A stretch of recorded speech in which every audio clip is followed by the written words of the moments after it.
एगो कने दोनों हाथ उठाबियो सब आदमी है बउआ कने उठा का आ सर कने ओहू उठा ली हां आ दोनों हाथ उठा के ताली बजा के कहियो कि कहियो आगुआती सलाम पिछुआती तक आ भगवान का सलाम भगवती तक कने दोनों हाथ उठा के आ ताली बजा के कहियो कि कहियो करज सतर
सजा कर लो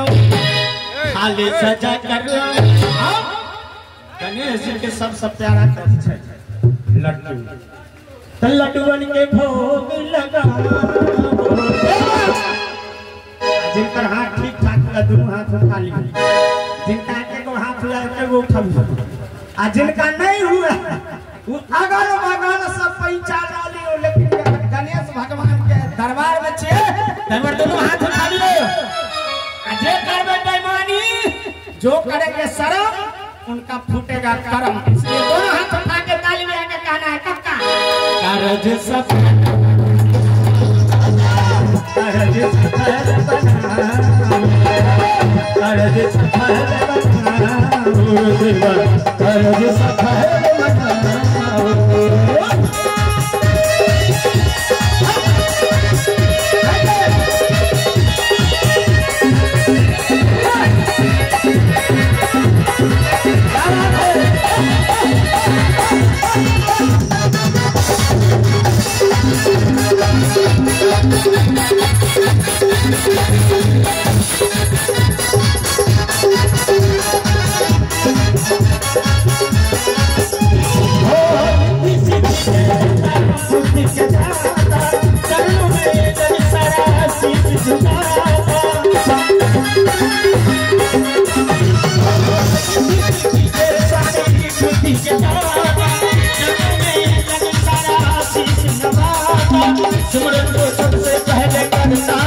Did it